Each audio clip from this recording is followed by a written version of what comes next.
নমস্কার, face to face অনুষ্ঠানে আপনাদের স্বাগত। আজ আমাদের সঙ্গে রয়েছেন অবসরপ্রাপ্ত কর্নেল বাসুদেব মিত্র। আপনারা নিশ্চয়ই বুঝতেই পারছেন যে এই মুহূর্তে যেটা গোটা শহর গোটা দেশ এক কথা ভাবছে, আমরা ঠিক সেই অনুষ্ঠানটা নিয়ে আপনাদের সামনে হাজির হয়েছি। আজকে আমরা কথা বলবো ভারত পাকিস্তান বর্তমান অবস্থান নিয়ে। নমস্কার কর্নেল বাসুদেব মিত্র, আপনাদের অনুষ্ঠানে আমাকে স্বাগত। আমাকে একটা প্রথমে বলুন যে এই যে একটা দাবি উঠছে যুদ্ধ যুদ্ধ যুদ্ধ, এটা ভাবও আছে দাবিও আছে, এবং অর্ধেক লোকই মনে করছে যে সত্যিকারের যুদ্ধ হবে নাকি প্রক্সি ওয়ার হবে বা সার্জিক্যাল স্ট্রাইক হবে, ঠিক কোনটা হতে পারে? যেটা এখন প্রত্যেকটা কাগজে প্রত্যেকটা মিডিয়াতে ছড়িয়ে গেছে যে যুদ্ধ কবে হবে, একদম আজ হবে না কাল হবে। আমার এখানে একটাই বক্তব্য, এটা সেই গুপিগাইন বাঘাবাইনের মতন হাল্লা চলেছে, যুদ্ধে নয়। যুদ্ধ করা খুব শক্ত ব্যাপার। যুদ্ধ অনেক চিন্তা করে করতে হয়, অনেক আগে পিছু ভেবে করতে হয়। মাত্রই এটা নয় যে আমি কয়েকটা গুলি চালিয়ে দিলাম আর যুদ্ধ হয়ে গেল। এর পেছনে অর্থনীতি আছে, এর পেছনে কূটনীতি আছে, অনেক কিছু ব্যাপার আছে। তো যুদ্ধ হবে কি হবে না সেটা তো পরের ব্যাপার, কিন্তু তার জন্যে একটা প্রথমে দেখতে হবে যে ইকোনমিটা কার কিভাবে দাঁড়িয়ে আছে। আমি দুদিন আগে দেখেছিলাম যে পাকিস্তানের ফরেন এক্সচেঞ্জ রিজার্ভ হচ্ছে অ্যাবাউট $15 বিলিয়ন, আর ইন্ডিয়ার foreign exchange reserve around $650 billion. আমাদের দেশে যে বড় বড় ইন্ডাস্ট্রিয়াল হাউসগুলো আছে তাদের turnover many times more than Pakistan's ফরেক্স রিজার্ভ। সো ওই দেশটা তো কিছু নেই, ওই দেশটা তো শেষই হয়ে গেছে। সুতরাং ওরা যুদ্ধ অ্যাফোর্ড করতে পারে, কারণ ওদের তো কিছুই নেই। বাঁচার জন্য যুদ্ধ বলছেন, বাঁচার জন্য যুদ্ধ। ওরা যদি যুদ্ধ করে তাহলে বাঁচার জন্য যুদ্ধ করবে, আর আমরা যদি যুদ্ধ করি তাহলে সেটা কিন্তু আমাদের অ্যাগ্রেসর বলে চিহ্নিত হয়ে যাবে। সেটা কারণ আমেরিকা অলরেডি প্রথমে তো প্রেসিডেন্ট বলেছিলেন যে ভারতের দিকে পুরো সাপোর্ট দেওয়ার কথা। তারপরে ওর যে মুখপাত্র টনি বুশ বলছেন যে আমরা নজর রাখছি। অ্যান্টনিও গুতারেস রাষ্ট্রসংঘের মহাসচিব, তিনিও বলছেন যে যুদ্ধ না করার কথা। আসলে যেখানে ইসরায়েল বা এপাশে রাশিয়া ইউক্রেন চলছে, সেখানে আরেকটা ইয়েমেন আছে, সেখানে আরেকটা ফ্রন্ট ওপেন হয়ে গেলে গোটা বিশ্বে তার প্রভাবটা কিন্তু খুব বড় আকারে পড়তে পারে। কারণ এর প্রভাবটা শুধুমাত্র এশিয়াতে নয়, গোটা বিশ্বে গিয়ে পড়বে। সেই জায়গা থেকেই একটা ব্যাপারটা তো সহজ নয় যে আপনি যে কথা বলে শুরু করলেন যে হাল্লা চলেছে যুদ্ধে, এমনটা হতে পারে না। তাহলে কি হতে পারে? হ্যাঁ, এখন দেখতে হবে যে আমি কি সোজাসুজি যুদ্ধ করে, যেরকম সবাই বলছে পিওকেটা নিয়ে নাও, পিওকে টেরেনটা বোঝা দরকার। পিওকে পাকিস্তান অলরেডি তাদের ডিফেন্সিভ ফর্মেশন ডিপ্লয় করে দিয়েছে। পাকিস্তানের defensive formation barrack to border কত 8 ঘন্টা 10 ঘন্টায় ওরা ডিপ্লয়মেন্ট করে দিতে পারে, ম্যাক্সিমাম 24 আওয়ার্স। এখন আমাদের ডিপ্লয়মেন্টটা আমাদের তো অলরেডি আছে। তো ওরা কেন করেছে? কারণ আগের বার 2019-এ যখন এরকম পুলওয়ামা অ্যাটাক হয়েছিল, তারপরে আমরা যখন সার্জিক্যাল স্ট্রাইক করেছিলাম, ওরা চিন্তাই করতে পারেনি যে আমরা এরকম করতে পারি ফেব্রুয়ারি মাসে। হ্যাঁ, তো সেই জিনিসটাকে আটকাবার জন্যে ওরা একটু প্যানিক করেছে, প্যানিক করে বর্ডারে ডিফেন্সিভ ফর্মেশনগুলোকে তুলে দিয়েছে। এখন যখন পুরো বর্ডারটা সিল্ড হয়ে গেছে, মানে ওদেরও ডিপ্লয়মেন্ট রয়েছে, আমাদের তো নর্মাল ডিপ্লয়মেন্ট রয়েছে, সেখানে দুম করে সার্জিক্যাল স্ট্রাইক করে দেবো, এটা ভাবাটাও খুব একটা চিন্তার বিষয়। এখন কি হবে, যেটা অলরেডি শুরু হয়ে গেছে সেটা হচ্ছে তোমার ক্রস বর্ডার ফায়ারিং শুরু হয়ে গেছে। মাঝখানে অনেকদিন বন্ধ ছিল। হ্যাঁ, বহুদিন আমাদের একটা এগ্রিমেন্ট হয়েছিল যে সিজ fire, LOC seize fire, line of কন্ট্রোলে কোনো রকম ফায়ারিং হবে না। তো এটা অনেক দিন বন্ধ ছিল, এই জিনিসটা আবার শুরু হবে। বর্ডার স্কারমিশেস হবে, হচ্ছে অলরেডি শুরু হয়ে গেছে। বর্ডার স্কারমিশেস হবে, ছোট ছোট অ্যাকশনস হবে। কোনো একটা আউটপোস্ট আছে, তার উপরে একটা অ্যাকশন হলো, যেরকম 90s-এ আমি যখন ওই পুঞ্চ সেক্টরে ছিলাম যেরকম হতো সেরকম আবার শুরু হবে। প্রবলেমটা হচ্ছে এখানে ক্রস বর্ডার ফায়ারিং তো হবেই, প্রবলেমটা হচ্ছে যখন হেভি আর্টিলারি শুরু হয়ে যায়। আপনি বলছেন উড়ি বা ত্রালের মতো ঘটনা আমরা দেখব না? সুযোগ পেলে হয়ে যাবে। এর মধ্যে যদি একটা গ্যাপ পাওয়া যায়, দেখো প্রোবিং তো চলবেই, সব জায়গাতেই প্রোব করতে থাকবে, ইন্ডিয়ান আর্মিও প্রোব করবে, পাকিস্তান আর্মিও প্রোব করবে, যেখানে গ্যাপ দেখতে পাবে সেখানেই তারা লঞ্চ করবে ইন্ডিয়ান আর্মি। আমরা যে সার্জিক্যাল স্ট্রাইক উড়িতে করেছিলাম, আরও কিন্তু 7টা না 8টা জায়গা আমাদের প্রবাবল টার্গেটস ছিল। লোকে 7টা না 8টা জায়গাতে তারা ডিপ্লয়েড হয়ে গেছিলো। We were ready at 5-6-7 places. তারপরে গো হেড দেয় নর্দার্ন আর্মি কমান্ডার ওই উড়িটা করার জন্যে। সিমিলারলি এখনও যে প্রিপারেশন চলছে না সে কথা আমি বলতে না, পারি না। মরুভূমিতে তো অলরেডি ডিপ্লয়মেন্ট হয়ে গেছে, আপনার আরব সাগরে ডিপ্লয়মেন্ট হয়ে গেছে, অলরেডি সেন্ট্রাল কমান্ডকে নিয়ে যাওয়া হচ্ছে কাশ্মীরের দিকে, তো সেদিক দিয়ে তো একটা প্রস্তুতি দেখতে পাওয়া যাচ্ছে। হ্যাঁ, এটা তো অপরাক্রমেও হয়েছিল যখন আমাদের পার্লামেন্ট অ্যাটাক হয়। পার্লামেন্ট অ্যাটাকের পর আমরা অপরাক্রম অ্যানাউন্স করি এবং আমরা সমস্ত ডিপ্লয়মেন্ট করি। আমি তখন মণিপুরে ছিলাম। 72 আওয়ার্সে মণিপুরের পোস্ট থেকে আমি পোখরান পৌঁছে গেছিলাম, মানে ফুল ব্যাটালিয়ন নিয়ে আমি পৌঁছে গেছিলাম। So that was the readiness at that time. কিন্তু আমরা সেখানে 3 মাস মতন ছিলাম, তারপরে জিনিসটা অনেকটা নিচে চলে যায়, থিতিয়ে যায়, তারপরে যে যার আবার পেছনে ফিরে যায়। সুতরাং ডিপ্লয়মেন্ট তো এরকম হবে, ডিপ্লয়মেন্ট থাকবে, কতদিন থাকবে আমি জানি না, বাট এরকম actions will be planned, are being planned. কবে সেটা এক্সিকিউট হবে সেটা আমি আর জানি না। সেটা নেক্সট 15 ডেজেও হতে পারে, নেক্সট 3 মান্থসেও হতে পারে। এই মুহূর্তে ভারত যে অবস্থান জায়গাটায় রয়েছে সেখানে কিন্তু খুব মানে ভালো জায়গা নয় কার্যত। কারণ পাকিস্তান যদি দেখেন বালুচিস্তানের সমস্যা, ওপর দিকে পুরোপুরি লোকাল যে ল্যান্ডলর্ড বা যারা ট্রাইবাল লর্ড আছে তারা রাজত্ব করছে, নর্থ ওয়েস্ট ফ্রন্টিয়ার প্রভিন্সে। একদমই তাই। এপাশে আপনি ভারতের ওপাশটায় গেলে ইয়ানমার বা মায়ানমার বা বর্মা যাকে বলি আমরা, সেখানে কাচিন থেকে শুরু করে পুরোটা এখন আরাকান আর্মি দখলে। সে অর্থে যারা জুনটা তারা বিপদে আছে, আরাকান আর্মি ঢুকে যাচ্ছে বাংলাদেশে, আবার রোহিঙ্গা ইনফ্লাক্স হচ্ছে বাংলাদেশে, সে রোহিঙ্গা বা কিছুর অংশ ভারতে ঢুকছে বলে বিজেপি অভিযোগ করছে। সব মিলে এই যে বড় করে দেখতে যাই আমরা, তাহলে সবটাই তো এই মুহূর্তে ভারতের ফরে এমনটাও তো বলা যাবে না। সেক্ষেত্রে একটা যুদ্ধ, এই যুদ্ধটা কি ভারতের পক্ষে ভালো হবে? নেপাল এখনো ডিসাইড করতে পারছে না যে রাজতন্ত্র না গণতন্ত্র। গণতন্ত্র। একদমই তাই। সেখানে তারা গণতন্ত্র করতে গেলে চায়না কতটা ইনফ্লুয়েন্স করবে, ইন্ডিয়া কতটা ইনফ্লুয়েন্স করবে আমরা জানি না। এখন মনার্কিতে ফিরে গেলে কি হবে আমরা জানি না। সেটাও একটা স্টেট অফ ফ্লাক্স রয়েছে ওই কান্ট্রিটা। তুমি একদম ঠিক বলেছো যে পাকিস্তান, নেপাল, বাংলাদেশ, মিয়ানমার কেউই স্টেবল নয়। কোনো জয়শঙ্করটা কথা বলেন বারবার করে যে আমরা প্রতিবেশী বদলাতে পারি না। আমাদের পক্ষে আর বড় সমস্যা হচ্ছে প্রতিবেশী। ঠিক ঠিক, আমরা এত বেশি আনস্টেবল রিজিয়নে বাস করি যে এখানে আমাদের যুদ্ধ চাওয়াটা আমার মনে হয় না ঠিক হবে। যুদ্ধ করাটাও ঠিক হবে আনটিল অ্যান্ড আনলেস একেবারে পুশ টু দি ওয়াল। কিন্তু এটাও তো বা মেনে নেওয়া যায় না যে আসবে আমাদের 26 জন 18 জনকে মেরে দিয়ে চলে যাবে এবং আমরা দাঁড়িয়ে দাঁড়িয়ে দেখবো এবং অভিযোগ তুলবো যে কার দোষ, সেনাবাহিনী কেন ছিল না, পুলিশ কেন ছিল না, তারা কি রিল্যাক্ট্যান্ট ছিল, কেন লোকাল গুনস তার সঙ্গে জড়িত ছিল কিনা বা লোকাল পিপলের সাপোর্ট তারা পেয়েছিল কিনা, এরপর আমরা আর নিরাপদে কাশ্মীর যেতে পারবো কি না। তারপরে যেহেতু যে এবার বেছে বেছে হিন্দুদের মারা হয়েছে, সেটা সেন্টিমেন্ট তৈরি হয়ে গেছে যে বেছে হিন্দুদের মারা হচ্ছে, বিশেষ ধর্মের বিরুদ্ধে কার্যত জিহাদ তৈরি হয়ে যাচ্ছে।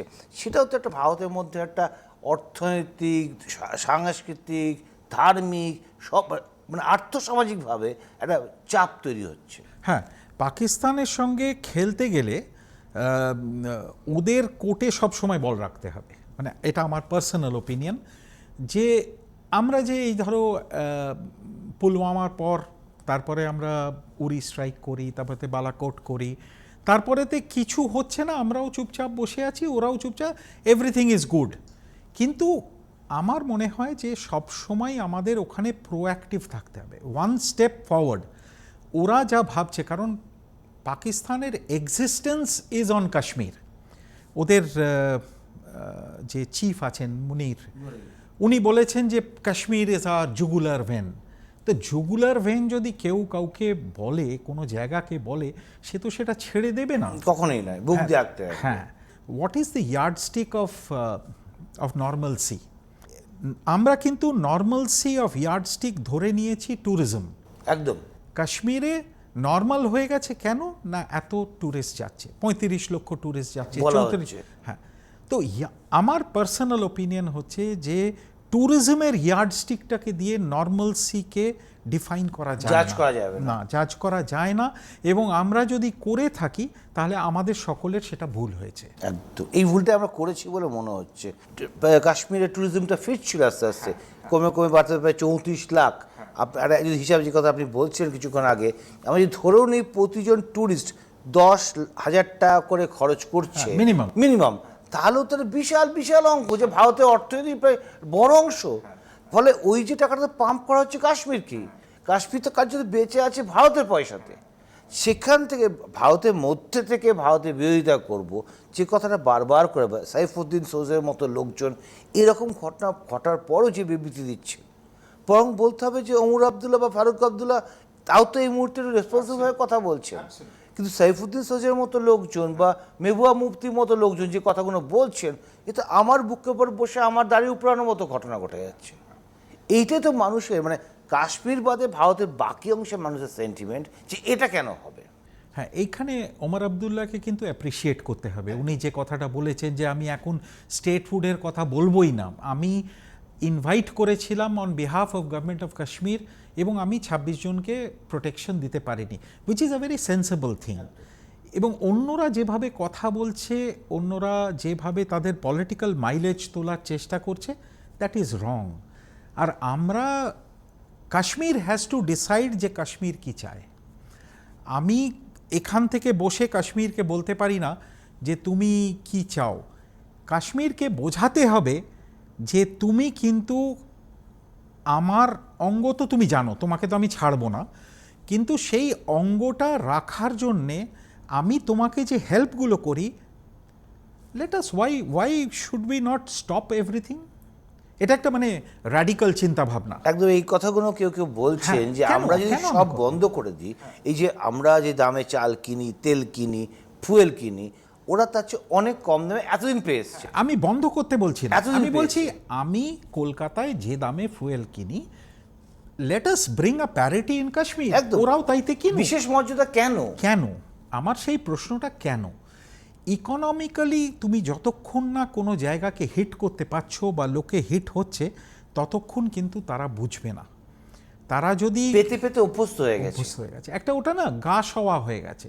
ও ঠিক হ্যাঁ, কয়েকটা ট্যুরিস্ট আসবে, মারা যাবে, পাকিস্তান অ্যাকশন করবে, ইন্ডিয়া কিছু করবে না, আবার দেখা যাচ্ছে তো পায়েলগাঁও হওয়ার পরও গুলমার্গের দিকে লোক যাচ্ছে। হ্যাঁ, যাচ্ছে তো, সোনমার্গের দিকে লোক যাচ্ছে। যাচ্ছে। অদ্ভুত ব্যাপারটা আমি বুঝতে পারছি না, যে আতঙ্কের কথা বলা হচ্ছে, যার ভিত্তিতে গোটা দেশ যুদ্ধে যাবে কি যাবে না, প্রক্সি ওয়ার হবে কি না, বা স্থায়ী যুদ্ধ হবে কি না, এত কথা গোটা দেশ জুড়ে আলোচনা চলছে, সেখানে গুলমার্গ সোনমার্গের দিকে লোক যাচ্ছে, বেড়াতে যাচ্ছে।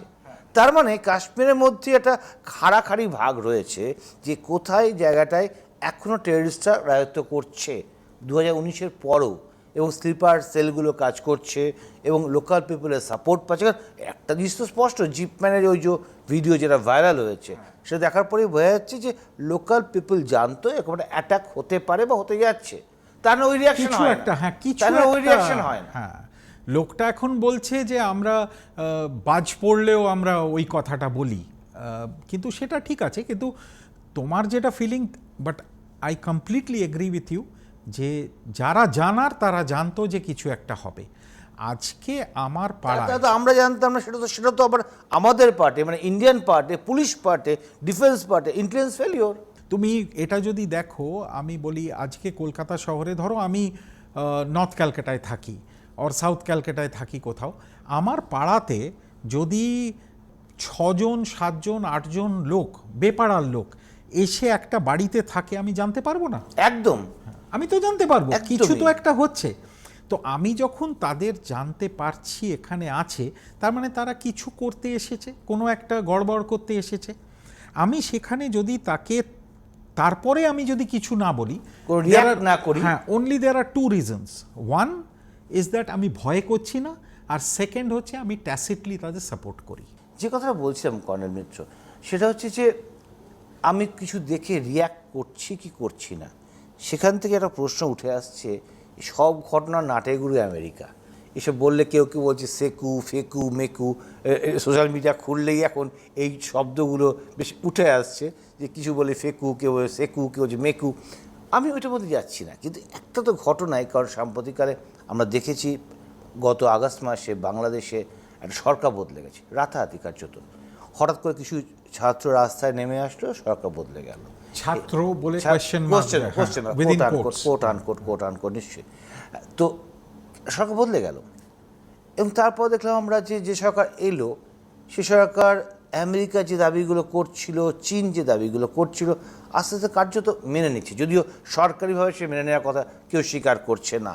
কিন্তু ঘটনা দেখা যাচ্ছে যে আমরা দেখতে পেলাম যে সেন্ট মার্টিন, যেটা নিয়ে এত কথা হচ্ছিল, আরাকান আর্মি বাংলাদেশের মধ্যে ঢুকে যাচ্ছে, রাখাইন স্টেটের লোকজন ঢুকছে, রোহিঙ্গার ইনফ্লাক্স হচ্ছে, আরও 1,20,000 রোহিঙ্গা নতুন করে বাংলাদেশ ঢুকে গেছে, যেটা ওদের অর্থনীতির উপর বড় চাপ তৈরি করে বলে বলা হচ্ছে।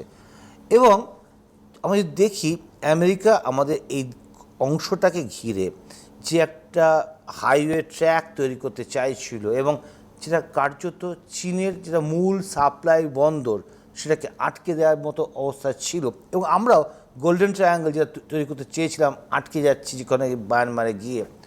সবটা মিলিয়ে আবার আরাকান এবং মায়ানমারের জুনটারা কোণঠাসা হয়ে যাওয়াটা, কোথাও কি মনে হচ্ছে না পুরো যেমনভাবে রাশিয়া ইউক্রেনের ক্ষেত্রে আমরা আমেরিকা, ইইউ বা ব্রিটেনের দিকে আঙুল তোলা হচ্ছে, সব দেশে আঙুল তুলছে কার্যত, এখন তো ইউরোপীয় ইউনিয়নও একই কথা বলছে, ঠিক তেমনি এই ভারত পাকিস্তান যে টেনশন, এর পেছনে আমেরিকা আছে। কারণ কিছুদিন আগে পাকিস্তানের যিনি বিদেশমন্ত্রী, তিনিও তো বলেছেন যে আমেরিকা আমাদেরকে সারা জীবন ইন্ডিয়ার বিরুদ্ধে লাগিয়ে রেখে এসেছে। সেক্ষেত্রে এই আমেরিকা কি কোথাও এর পেছনে রয়েছে? এখানে ডাইরেক্ট ইনভলভমেন্ট কতটা আছে, তাদের ডাইরেক্ট ইন্টারেস্ট কি আছে, আমি সে প্রশ্নে যাব না বা সে বিতর্কে আমি যাব না। কিন্তু একটা জিনিস তুমি হিস্টোরিক্যালি দেখবে, আমেরিকা কিন্তু কনস্ট্যান্টলি যুদ্ধ করে যায়। বাজার বাড়ানোর জন্য কনস্ট্যান্টলি যুদ্ধ বাজারটা করে যায়। বাড়ানোর জন্য। তারা যুদ্ধ কিন্তু নিজের দেশে কখনো দিন করে না, নিজের টেরিটরিতে করে না। লোকে বলবে হ্যাঁ ওখানে সুযোগ নেই, কিন্তু ও কিন্তু সারা পৃথিবীতে সবসময় যুদ্ধ চালিয়ে যাচ্ছে। ভিয়েতনাম আর ফকল্যান্ডের শিক্ষা হওয়ার পর থেকে তারা কোথাও নামে না। ইরাক, হ্যাঁ ইরাক, right. লিবিয়া, হ্যাঁ, হ্যাঁ, তারপরে তোমার এই সাদ্দামকে যেটা শেষ করে যেভাবে দেয়া, করলো, হ্যাঁ, পাকিস্তানে বেস তৈরি করে আফগানিস্তানে রাশিয়ানদের সরিয়ে দিয়ে একটা কনস্ট্যান্ট স্টেট অফ ওয়ারে থাকে, যেটা ব্যারাক ওবামা চেয়েছিলেন যে আমি সব ট্রুপস ফিরিয়ে নিয়ে চলে আসব, but he succeeded only partially. এটার একটা মেন কারণ আমার নিজের মনে হয় যে প্রেসিডেন্সিয়াল ইলেকশনে যে হিউজ অ্যামাউন্ট অফ টাকা লাগে আমেরিকান প্রেসিডেন্সিয়াল ইলেকশনে, সেখানে কিন্তু ডিফেন্স ইন্ডাস্ট্রি একটা বিরাট কন্ট্রিবিউটার। একদম। তো ডিফেন্স ইন্ডাস্ট্রির যে কন্ট্রিবিউশনটা দিয়ে তারা একটা লোককে প্রেসিডেন্ট করলো, তারা তো পয়সাটা ওসুল করবে, এবং সেটা কোথায় করবে? যুদ্ধের জিনিসগুলো তো আমি পাওয়ার পয়েন্ট প্রেজেন্টেশন দিয়ে করতে পারি না। আমি গিয়ে দেখাবো যে দেখো এই মিসাইল তোমায় বিক্রি করছি, এ গিয়ে অন্য দেশের এই ডিস্ট্রাকশন করবে। মানে 1,500 কিলোমিটার না 2,000 কিলোমিটার দিয়ে দিলাম। এবার আমি তোমাকে বিক্রি করলাম এই মিসাইল, এবার আমি তোমার অপোনেন্টের কাছে গিয়ে বললাম দেখো ওর কাছে এই মিসাইলটা আছে, আমি তোমাকে এই রাডারটা দিচ্ছি, ওই মিসাইলটা আটকাবে। একদমই তাই। তো এইভাবে তো তারা বিজনেস করে যাচ্ছে। It is a industry for them. We got to understand. আমাদের এটা আমরা তো বুঝি, পাকিস্তানকে বুঝতে হবে। কিন্তু পাকিস্তান এতটাই ইকোনমিক্যালি ডিপেন্ডেন্ট হয়ে গেছে ওদের কাছে যে তারা চাইলেও হয়তো বেরিয়ে আসতে পারছে না। রিসেন্ট দেখো একটা ভেরি ইম্পর্ট্যান্ট থিং হবে 9th of May, probably 9th of May, IMF-এর একটা মিটিং আছে, সেটাতে একটা $9 বিলিয়ন লোন পাকিস্তান অ্যাপ্লাই করেছে IMF-এর কাছ থেকে। আগে তো ব্ল্যাকলিস্টেড ছিল। হ্যাঁ, ওটার জন্য আবার পেপার দিয়ে আবার করেছে। পাকিস্তান সেটা চাইছে আপ্রাণ যে তারা সেই $9 বিলিয়ন যেন পায়। আর ইন্ডিয়া এখানে ডিপ্লোম্যাটিক্যালি খেলে ওটাকে আশা করি ওটাকে বন্ধ করাতে পারবে। নারেট করে দেবে। হ্যাঁ হ্যাঁ।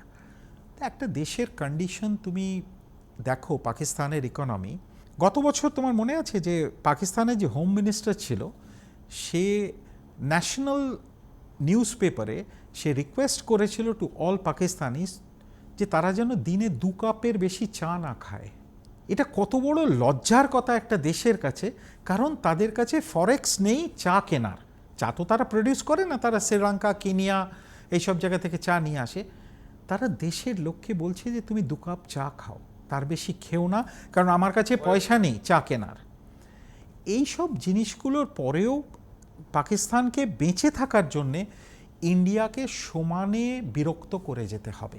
যে কারণে অলরেডি তো বলা হয়, এখানে সোশ্যাল মিডিয়াতেও এইগুলো খুব আলোচনা হচ্ছে যে পাকিস্তানের সেনাপ্রধানরা বা সেনাকর্তারা আর একটা যুদ্ধ চাইছেন কাটমানি খাওয়ার জন্য। কারণ সে বিলাল ভুট্টো থেকে শুরু করে সবার বিরুদ্ধে যেটা অভিযোগ ছিল, তারা যুদ্ধ লাগলে অস্ত্র কেনার সুযোগ পাবে। কারণ এখন যে অবস্থা আপনি যদি দেখেন হিসাব করে, রাশিয়া ভেবেছিল ইউক্রেনকে আমি কিছু মধ্যে দখল করে নেব। 3 বছর কার্যত হতে চললো, রাশিয়া যেখানে ছিল সেখানে রয়েছে, ইউক্রেন দাঁতে দাঁত চিপে সেখানে রয়ে গেছে। হ্যাঁ, ইউ পাশে আছে, বড় সাপোর্ট, ব্রিটেন আছে বড় support, America to some extent বড় সাপোর্টে আছে। ভারতের ক্ষেত্রে যে ভারত যদি যুদ্ধে যায়, তাহলে ভারত কার্যত অর্থনৈতিকভাবেও এবং সামাজিকভাবেও একঘরে হয়ে যাবে। হ্যাঁ, যতই 26 জনের মৃত্যু হোক না কেন। হ্যাঁ, তুমি একটা খুব সুন্দর কথা বলেছিলে একটু আগে। রাশিয়া তো এখন পথ পাচ্ছে না পালাবার, মানে ফেরত আসা। তুমি একটা কি মুখ কথা বাঁচানোর জন্য তুমি ওই শাখা সিঁদুর নিয়ে চলে যা, সসম্মানে ফেরত আসা যাকে বলে। আমার ওটা খুব সুন্দর লেগেছিল, সসম্মানে ফিরে আসা। ইন্ডিয়া যদি এখন একটা যুদ্ধ করে, ফার্স্ট অফ অল আমাদের ইকোনমি 10 বছর না হলে 5 বছর তো পিছিয়ে যাবে। আমরা যেভাবে এগোচ্ছি, যেভাবে সারা পৃথিবীতে আমাদের ইকোনমি ফিফথ ইকোনমি হচ্ছে, এবং আমরা ভেরি সুন বলছে থার্ড না হলেও ফোর্থ, অ্যাটলিস্ট আমরা তো অ্যাসেন্ডিংয়ে আছি, ল্যাডারের রাংগুলো একটা একটা করে ক্রস করছি। এটা করলে কিন্তু ধপাস করে নিচে পড়ে যাব। অ্যান্ড যুদ্ধ is not the solution. The solution is পাকিস্তানকে ইকোনমিক্যালি আমরা যতটা মারতে পারি ততটা মারতে হবে। যদি ইন্ডাস ওয়াটার ট্রিটি যেটা আছে সেটাকে এখন যেটা আমরা বলছি যে আমরা এটা আর মানি না, সেই জিনিসটাকে আমাদের কার্যত করতে হবে। কিছুদিন 2 দিন আগেই হোম মিনিস্টার একটা বোধহয় ওয়াটার রিসোর্স ডিপার্টমেন্টের সঙ্গে একটা মিটিং করেছিলেন। তিনি বলেছিলেন যে ইন্ডাস ওয়াটার ট্রিটির 3টে ফেজে আমরা কাজ করব। একটা হচ্ছে শর্ট, একটা হচ্ছে ইমিডিয়েট, একটা হচ্ছে শর্ট টার্ম, একটা হচ্ছে লং টার্ম। ইমিডিয়েটটা হচ্ছে জল বন্ধ করে দাও, কিন্তু এখন বরফ গলা জল এত বেশি হয়ে গেছে যে বন্ধ করলে আমারই ক্ষতি, উড়ে যাবে, একদম কার্যত উড়ে যাবে। তো এটা কখন হবে জানো তো? যখন শীতকালে, লিন সিজনে আমি জলটা বন্ধ করে দিলে, বা আমি কন্ট্রোল করে দিলে, বন্ধ তো করতে পারবো না, আমি কন্ট্রোল করে দিলে আমার তখন এটা ডাইরেক্ট এফেক্ট করবে ওদের উইন্টার ক্রপে। একদম। এবং পাঞ্জাব এবং সিন্ধ প্রদেশগুলোতে যেখানে যেখানে ওদের গ্র্যানারি আর কি। এটার জন্য আমাদের কি দরকার? উনি বলছেন যে আমাদের শর্ট টার্মে আমাদের যে এতগুলো রিজার্ভয়ার আছে, সেই রিজার্ভয়ারগুলোকে ডিসিল্টিং করা দরকার। একদম। কারণ আমরা এতদিন ধরে ডিসিল্টিং করিনি, যে ঠিক আছে ক্যাপাসিটি কমে গেছে, হ্যাঁ ক্যাপাসিটি কমে গেছে, যে ঠিক আছে জল যাচ্ছে, ওটা তো ওই ওপরের 3টে তো ওদের যাচ্ছে, জল যাচ্ছে। তো আমরা কোনো রকম পয়সা খরচা করিনি ডিসিল্টিংয়ের জন্যে। তো এখন সেটাকে ডিসিল্টিং করে আমাদের ক্যাপাসিটি বাড়ানো দরকার হোল্ডিংয়ের। That's number 2। আর নাম্বার 3 হচ্ছে যে আরও ওখানে হাইড্রোইলেকট্রিক প্রজেক্ট করা দরকার, আরও ড্যাম করা দরকার। পাকিস্তান কি করবে? ইন্টারন্যাশনাল ফোরামে যাবে, কেস করবে, করুক না কেস, চলুক না কেস। কেস তো আমাদের দেশেও চলে, ভাইয়ে ভাইয়ে কেস চলে, পাড়ায় পাড়ায় কেস চলে, বছরের পর বছর ডেট হবে, শুনানি হবে, যাব গিয়ে বলবো হুজুর আমার কোনো দোষ নেই। ইন্টারন্যাশনাল ট্রাইব্যুনাল তো শুধু আপনার লয়ারদের খেলা। এ বলবে যে এখন যেটা চলছে, তুমি ড্যামটার হাইটটা 3 মিটার করবে, বাড়িয়ে দেবে, না 6 মিটার করবে, সেইটা নিয়েই একবার করে কেস চলবে, 50 বছর চলবে কেস। কিন্তু একটা ড্যাম বানাতে তো সময় লাগে, সেটা তো সময় এই মুহূর্তে ইন্ডিয়ার কাছে এই মুহূর্তে নেই, কিন্তু নেক্সট 7-8 ইয়ার্সে আমরা তো আরও ড্যাম বানিয়ে নিতে পারি। তো তো আমার মনে হয় যে we should go in for that. Indus water ট্রিটি ওদের তুমি যতক্ষণ না এই ভাতে মারা যাবে ওদের তুমি মারতে পারবে না, কারণ Pakistan normal population has to revolt against the army, তা না হলে ওরা সেটা তো কিছুতেই করা সম্ভব নয়। কারণ আমরা দেখেছি পাকিস্তানে যেই ক্ষমতায় আসুক না কেন তাকে সেনার সাহায্য নিতে হয়। হ্যাঁ, মানে আমাদের সব থেকে বড় এক্সাম্পল ছিল, আমার খুব বড় হোপ ছিল ইমরান খানের হ্যাঁ, ইমরান খানের ওপর। উনি চেষ্টাও করেছিলেন, বাট ফাইনালি যেহেতু উনি আর্মিকে মানেননি তাকে জেলে যেতে হয়েছে। তো যেখানে পুরো ডেমোক্রেসি নামে যে বা সিউডো ডেমোক্রেসি, যে পাকিস্তানে যেটাকে পুরোটা কন্ট্রোল করছে আর্মি, ব্যারাক থেকে কন্ট্রোল হচ্ছে, সেখানে জনগণ রিভোল্ট করবে, এই জায়গাটা খুব তাকে আগেই মেরে দেবে। না, আমি 15 বছর বালোচরা আজকে বেরিয়ে আসছে, কাজ বেরিয়ে আসার মতো অবস্থায় চলে এসছে কার্যত। এবং আমি খুব অবাক হব না যদি প্রথমেই তাকে ভারত এবং ভারতের বন্ধু দেশগুলো তাকে স্বীকৃতি দিয়ে দেবেও আর কি। ও পাশে যে অংশটা যারা কার্যত পাকিস্তানকে মানে না, ইসলামাবাদকে মানে না, লাহোরকে মানে না, করাচিকে মানে না, এমন একটা বড় অংশ রয়েছে। ওরা নিজেদের মোর উইথ আফগানিস্তান অ্যালাইন করে। একদম। আফগানিস্তানও আজকে আফগানিস্তানের বিদেশ মন্ত্রকের সঙ্গে আমাদের ভারতের বিদেশ মন্ত্রকের সঙ্গে আফগানিস্তানের বড় কথা হয়ে গেছে, এবং আফগানিস্তানও কার্যত নিজেদের হাত গুটিয়ে নিয়েছে, উল্টে পারলে পাকিস্তানকে এই মুহূর্তে মারে। মানে ওরা কিন্তু তালিবান সরকার, একদম তালিবান সরকার, যে সরকারটা কিছুদিন আগেও ভারতের সঙ্গে সম্পর্ক কী হবে তা নিয়ে ডাইলেমা ছিল একটা, সেটা আমরা সৌদি আরবে গিয়ে মিটিং করে সালটে নেওয়া গেছে। ফলে সেইভাবে দেখতে গেলে পাকিস্তানকে কার্যত অর্থনৈতিক এবং রাজনৈতিকভাবে আমরা কিন্তু কার্যত চেপে ধরেছি। হ্যাঁ, এবং রাজনৈতিকভাবে আমাদের ফরেন মিনিস্টার অসাধারণ কাজ করছেন। একদম, মানে ওর মতন লোক হয় না, একদম কোনো কথা হবে না ওনার সঙ্গে। উনি যেভাবে শাট আপ কল দেন আর উনি যেভাবে পয়েন্টগুলোকে অ্যাড্রেস করেন। আর আমার সব থেকে ভাল লাগে কি জানো, এই যে ইন্ডিয়ান IFS অফিসার যারা ছেলে মেয়ে আছে, দে আর সো বোল্ড। হ্যাঁ, এখন তো রণদীপ জয়সওয়াল থেকে শুরু করে আপনার ইউএনএ যে ভদ্রমহিলা আছেন, তিনি যে টোনে কথা বলছেন, চোখ রেখে কথা বলছেন, এটা কিন্তু খুব বেশি আগে আমরা দেখতে পেতাম না। এবং আমাদের ডিপ্লোমেসির মধ্যে কোথাও একটা টোন ডাউন ব্যাপার ছিল, ঠিক আছে ভাই আমার ভুল হয়ে গেছে, মানে ভাই ব্রাদার ব্যাপারটা ছিল। এখন পুরোপুরি নেই, এখন পুরো আমি বডি ল্যাঙ্গুয়েজ আলাদা। তুমি আমার কথা শুনতে হবে, বাধ্য, হ্যাঁ চলতে হবে, তুমি ভারতের কথা শুনতে হবে। এটা কিন্তু বহুদিন আগে আরেকটা ছোট্ট তোমাকে এক্সাম্পল দিই।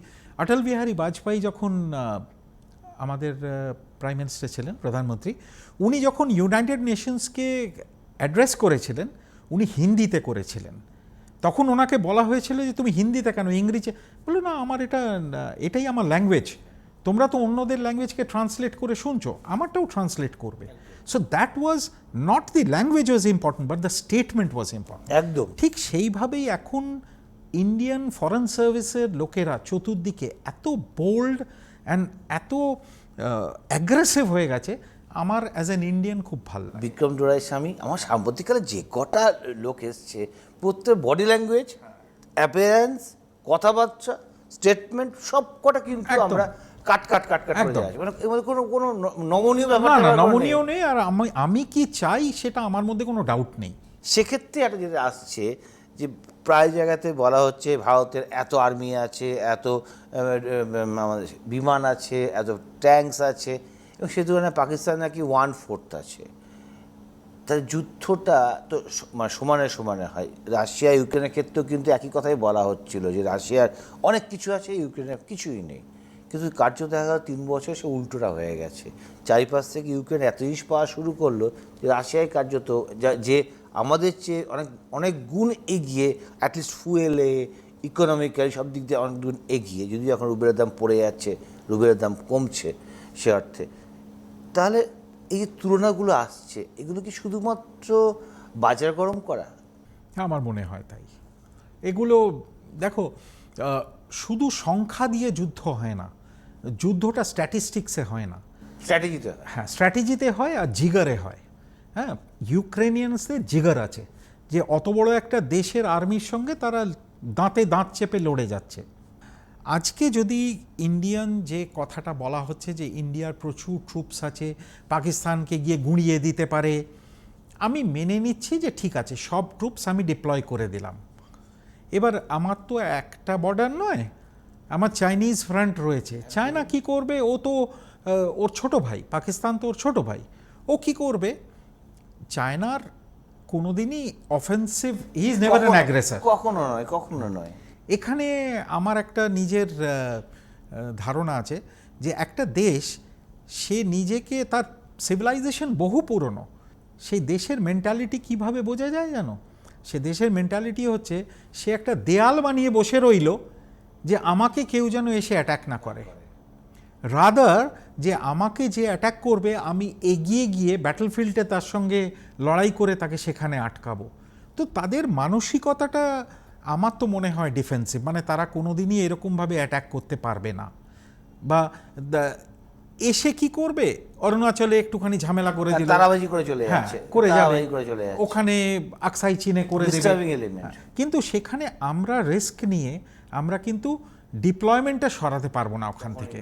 হ্যাঁ, এবারেতে কাশ্মীরের ভেতরে যে ট্রুপসরা ডিপ্লয়েড আছে, আমরা তাদের ডিপ্লয় করতে পারবো না ফর অ্যাট্যাক, কারণ ভেতরে সমস্ত ঝামেলা শুরু হয়ে যাবে। সো আমাদের তো একটা দিক দেখলে হবে না, পাকিস্তানের একটা দিক দেখলে হয়ে যাবে। যে আর পাকিস্তানের সঙ্গে আছে, বর্দা আছে তার চায়না, সে ওপর দিকটা দেখবে, পাকিস্তান এদিকটা দেখবে। আমাকে দেখতে হবে, চায়নাকে দেখতে হবে, পাকিস্তানকে দেখতে হবে, এদিকে এখন বাংলাদেশকেও আমাকে দেখতে হবে। একদম, মায়ানমার। হ্যাঁ, মায়ানমার কোথা দিয়ে যে কি হয়ে যায় সেটা তো আমি জানি না। Again we go back to that same thing, যে অনেক দিন আগে বলবো ইন্ডিয়ার রিজিয়নটা না খুব স্টেবল ছিল যখন এইসব সার্ক টার্ক হয়েছিল, কিন্তু এখন we are going through a very unstable phase. SAARC তো ডিফাঙ্ক্ট হয়ে গেছে, হ্যাঁ, কার্যত ডিফাঙ্ক্ট হয়ে গেছে। সুতরাং যুদ্ধ শুধু নাম্বারস দিয়ে করা যাবে না, এবং যুদ্ধ করলে যে ইকোনমি ড্যামেজ হবে সেটা আমাদের লিডারশিপ খুব ভালোভাবে জানে। কিন্তু উল্টো দিকে তো কথা তো বলা হচ্ছে যে বাস যাত্রার ডিপ্লোম্যাসি যেটা একসময় শুরু করা হয়েছিল, এবং ভারতের তরফে একটা গুড জেস্চার দেখানো হয়েছিল, তার তো মর্যাদা ওরা দেয়নি।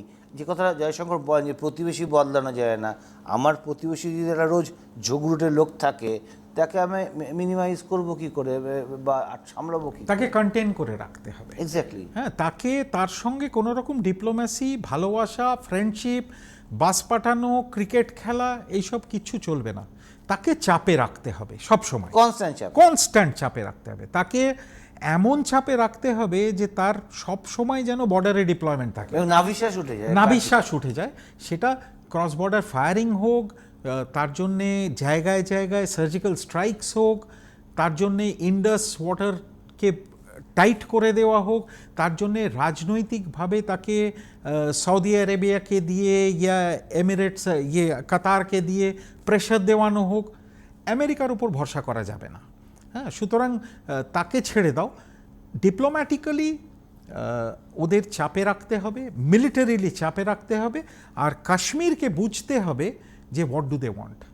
ওইসব ডায়ালগ আর চলবে না, আমরা তো কিছু জানি না, আমরা জানতাম না, লোকে এসে গুলি চালিয়ে দিয়ে চলে গেছে, এইসব গপ্প আর চলবে না। মানে আপনি বলছেন 2019-এর আগস্টে পর যে সিচুয়েশনটা আছে সেটাকে আরও কঠিন করতে হবে। হ্যাঁ, আরও কঠিন করতে হবে, কনস্ট্যান্ট চাপে রাখতে হবে। আর কাশ্মীরকে ইন্ডিয়ানরা, মানে আমাদের যারা আছে, আমি চাই যে তারাও যেন অ্যাট পার ট্রিটেড হয়।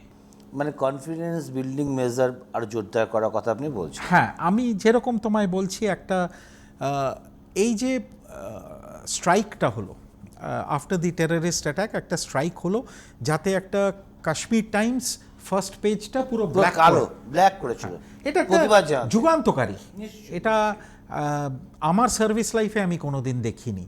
বা ক্যান্ডেল লাইট মার্চ, বা লোকে রাস্তায় বেরিয়ে এসে বলা, বা এইসব অটো ড্রাইভার, ট্যাক্সি ড্রাইভার, তারা হেল্প করা, নিজের বাড়িতে নিয়ে গিয়ে রাখা, এগুলো আমার জীবনে আমি কোনোদিন দেখিনি। তো এই যে সিচুয়েশন, এটা তো একটা সেন্টিমেন্ট কাজ করছে যে আমরা এটা চাই না। কোথাও 75% হোক, 60% হোক, কোথাও একটা কাজ করছে যে আমরা এই জিনিসটা চাই না, এটা আমাদের জন্য ভালো হচ্ছে না। তো আমি 100% লোকে না বুঝলেও মোটামুটি 50-60ও যদি বুঝে থাকে, আমি চাইবো গভর্নমেন্ট অফ ইন্ডিয়া এইখান থেকে যেন জিনিসটাকে টেক ওভার করেন। এত সুন্দরভাবে এই সিচুয়েশনটা আছে, এই পজিশন থেকে আমাদের এটা একটা পজিশন, একটা স্ট্রং পজিশন হয়ে গেছে। এই ফাউন্ডেশন থেকেই আমাদের কাশ্মীরকে আগে নিয়ে যেতে হবে। তার মানে আপনি বলছেন পহেলগাঁও ইনসিডেন্ট ভারতের কাছে এবার একটা শিক্ষা, তেমনি ভারতের কাছে একটা এগিয়ে যাওয়ার রাস্তা হতে পারে। এটা এগিয়ে যাওয়ার রাস্তা। আমি মনে করি যুদ্ধ না করে পাকিস্তানকে কনস্ট্যান্ট চাপে রাখো, সেটা ঠিক আছে, কিন্তু কাশ্মীরিদের যেরমভাবে তারা বেরিয়ে এসেছে তাদের সঙ্গে এক হয়ে কাঁধে কাঁধ মিলিয়ে তাদের বোঝানো দরকার যে হ্যাঁ, তোমাদের এটাই ইজ দ্য ওয়ে ফরওয়ার্ড। তাদের রাস্তাটা দেখিয়ে দেওয়া উচিত যে এই রাস্তায় তোমায় হাঁটতে হবে। তারা কিন্তু অন্য জায়গায় চলে গেছিলো। আপনার কথার মধ্যে কোনো মিল পাচ্ছি আমি আসাদুদ্দিন ওয়াইসি, যাকে সচরাচর যে কোনো ইস্যুতেই ভারতের শাসক গোষ্ঠী বিরোধিতা করতে শোনা যায়, তারা কিন্তু এই ইস্যুতে ফুল সাপোর্ট দিয়েছে, এবং বিরোধী দল কংগ্রেস বলুন বা অন্য দলগুলো, তারাও ফুল সাপোর্ট দিয়েছে সরকারকে যে এক্ষেত্রে তুমি যে যা সিদ্ধান্ত নেবে সবটাই আমাদের সমর্থন আছে। কারণ প্রত্যেকে রিয়ালাইজ করতে পারছে যে এটা দীর্ঘদিন চলতে দেওয়া যায় না। 75 বছর হতে চললো, এই যে হরি সিংয়ের পর থেকে এতদিন ধরে চলছে, কর্ণ সিং টর্ণ সিং পেরিয়ে এসে ওমর আবদুল্লাহ, ফারুক আবদুল্লাহ সব পেরিয়ে এসে আমরা সেই একই জায়গায় রয়ে যাচ্ছি। কারণ যত ডিস্টার্বিং এলিমেন্ট, আজকে পহেলগাঁও বলুন, তার আগে যতগুলো অ্যাটাক হয়েছে, যত ইনসার্জেন্সি হয়েছে, সব তো কাশ্মীর। আগে আমরা ডিস্টার্ব হতাম মিজোরাম, আসাম নিয়ে, আঙুল তুলতাম চীনের দিকে। আর এখন ওই কবে 60-এর দশকে কী একটা হয়ে গেল, নেহরু সিমলা চুক্তি, সব তাদের কোনো কিছু মানে না। তাহলে আমরা চাপে রাখার পদ্ধতিটা আপনি যেটা বারবার করে বলছেন, সেটা যে আমরা যেমন মরুভূমিতে আজকে এক্সারসাইজ শুরু করেছি, আমরা গুজরাট এক্সারসাইজ শুরু করেছি, আমরা কাশ্মীরে তো করছি, আমরা ফ্রন্টে লোক সরাচ্ছি, কিন্তু একটা জায়গায় কিন্তু কি জিগির তুলে দেওয়া হচ্ছে। আপনার কোথাও কি মনে হচ্ছে না দেশের মধ্যেও একটা পোলারাইজেশন তৈরি হয়ে যাচ্ছে? আমার একটা ভয় ছিল, জানো তো, যেদিন আমি এই খবরটা প্রথম পাই, আমি সেদিন অরুণাচল প্রদেশে ছিলাম, আমি ওখানে ঘুরে বেড়াচ্ছিলাম। একটা জায়গায় আসার পর যখন নেট পাই তখন ওই অ্যাট্যাকটার কথা আসে, এবং তাতে যখন আমাকে একজন বলে যে হিন্দু মুসলিম আলাদা করে কালমা পড়তে বলেছে, বলে তারপরেতে হিন্দুদের মেরেছে। So there was a bigger plan in this, যে ভারতবর্ষকে হিট করো, কাশ্মীরকে তো হিট করবেই, তার সঙ্গে ভারতবর্ষের সব জায়গায় হিন্দু মুসলমানের দাঙ্গা লাগিয়ে দাও। But I am very proud and happy to say যে প্রত্যেকটা ইন্ডিয়ান এই জিনিসটা বুঝেছে, রিয়ালাইজ করেছে। হ্যাঁ, একদম। এটা আমার এত ভালো লেগেছে। এবং সেদিন আমি আমার স্ত্রীকে ফোন করে বলেছিলাম যে দেখো, 26টা লোক মারা গেছে, it's a very sad thing, but আমি না ভীষণ ভয় পাচ্ছি এর পরে কি হবে। কিন্তু তারপর যখন দেখলাম যে ইন্ডিয়াতে সবাই বুঝে গেছে, আমি কিন্তু আজকে অনেক অ্যাশিওর্ড। এই যে পলিটিশিয়ানরা বা বিদেশের লোকেরা, এরা এইসব, বা যাদের ভেস্টেড ইন্টারেস্টে তারা রিলিজিয়নে লাগিয়ে দেয়, এটা যে লোকে বুঝেছে, আমি এটাতে ভীষণ খুশি। এটা বোধহয় হয়েছে, সম্ভব হয়েছে একটাই কারণে, কারণ আমরা একটা গণতান্ত্রিক সেট আপে আছি। আমরা যদি ডেমোক্রেটিক সেট আপে না থাকতাম, তাহলে এই রিয়েলাইজেশনটা এত দ্রুত হতো না। যেটা আজকে যে ফ্যানাটিজমের কথা আপনি বলছেন, যে ফ্যানাটিজমের উপর বেশ করে আপনার বাংলাদেশে কার্যত পট পরিবর্তন হয়ে গেছে, পাকিস্তান, ইভেন মায়ানমারে আজকে বৌদ্ধ খ্রিস্টানের মধ্যে ভাগাভাগি করে দিচ্ছে। সেখানে জাতের নামে রাজনীতিটা হচ্ছে, ফলে কার্যত ঘুরে ফিরে সেই জাতের নামে রাজনীতিটা হচ্ছে, এবং সেটাকেই বেস করে বিক্রি করা হচ্ছে। সেখানটাকে আটকাতে হবে। শুধু যুদ্ধ কখনো সমাধান হতে পারে না। I am very happy and proud যে এইরকমভাবে ইন্ডিয়াতে এখন প্রত্যেকটা লোক বুঝেছে, এবং আমাদের যারা মুসলিম কমিউনিটির যারা লিডার্স আছেন, যারা হিন্দু কমিউনিটির লিডার্স আছেন, তারা কিন্তু কোনো রকম আউটরেজাস রিমার্ক করেননি। এবং কোনো একটা পার্টির কোনো একটা লোক আউটরেজাস রিমার্ক করাতে তাকে পার্টি থেকে তাকে কংগ্রেসই করেছে, ওয়াইসি করেছে, যে যেই যারা মনে করছে এটা অ্যান্টি ন্যাশনাল, অ্যান্টি ইন্ডিয়ান, সঙ্গে সঙ্গে সেখানে সম্মান দিয়েছে। এইটা আমার কাছে কিন্তু একটা বিরাট টেকঅ্যাওয়ে যে আজকে দেশ এক হয়ে দাঁড়িয়ে আছে। পলিটিক্যাল লিডারশিপ যারা আছে তারা বলছে যে না, দেশের গভর্নমেন্ট যেটা ডিসিশন নেবে সেটাই আমরা মানব। ইন্ডিয়ানস অ্যাজ আ হোল বলছে যে অ্যাকশন নেওয়া উচিত, এবং আমরা এইসব হিন্দু মুসলিমের ব্যাপারটা আমরা মানি না, আমরা এগুলোকে অ্যাকসেপ্ট করব না। ইন্ডিয়া যুদ্ধ চায় না, আমরা যুদ্ধ চাই না। আমরা খুব ভালোভাবে বুঝি যে যুদ্ধটা করানোর পেছনে অনেকের পার্সোনাল ইন্টারেস্ট আছে, কিন্তু আমরা চাই যে আমাদের ঘরে ঢুকে এইরকমভাবে বাঁদরামো করা, একদম এই ল্যাঙ্গুয়েজটা খুব সঠিক ল্যাঙ্গুয়েজ। এই জিনিসটা আমরা অ্যাকসেপ্ট করব না। তার জন্য আমায় কি করতে হবে? তার জন্য যদি পাকিস্তানকে ডিপ্লোম্যাটিক্যালি একঘরে করে দিতে হয়, করতে হবে, করা হচ্ছেও। হ্যাঁ, করা হচ্ছেও। তার জন্য যদি তার জল টেনে দিতে হয়, তার চাষে যদি ক্ষতি করতে হয়, করতে হবে, সেটা করা হবে, এবং তাকে কনস্ট্যান্ট মিলিটারি প্রেসারে রাখতে হবে। এই তিনটে কাজ যদি আমরা করতে পারি, ইন্ডিয়ার আমার মনে হয় পাকিস্তান ধ্বংসের দিকে চলে গেছে, ও আরও শেষ হয়ে যাবে। আমি 2010-এ একটা পেপার পড়েছিলাম সিআইএর, সেটা লিখেছিল 2015 পাকিস্তান আ ফেইল্ড স্টেট। তো সেই পেপারটা পাবলিক হয়ে গেছিলো। তো ফেইল্ড স্টেট তো হয়ে গেছে, সে 2015 থেকে ফেইল্ড স্টেট হয়ে গেছে, কখন যে সে ডিসলভ স্টেট হয়ে যাবে সেটা আমরা জানি না। সেটা অপেক্ষা করতে হচ্ছে আমাদের। ঠিক এই আশাতেই আমরা থাকব যে যুদ্ধ কখনো কোনো সমস্যার সমাধান হতে পারে না, কারণ অনেক কটা যুদ্ধ আমরা দেখেছি, আমরা জানি যুদ্ধের প্রভাব পড়ে অর্থনীতিতে, সামাজিক ক্ষেত্রে, রাজনীতি ক্ষেত্রে।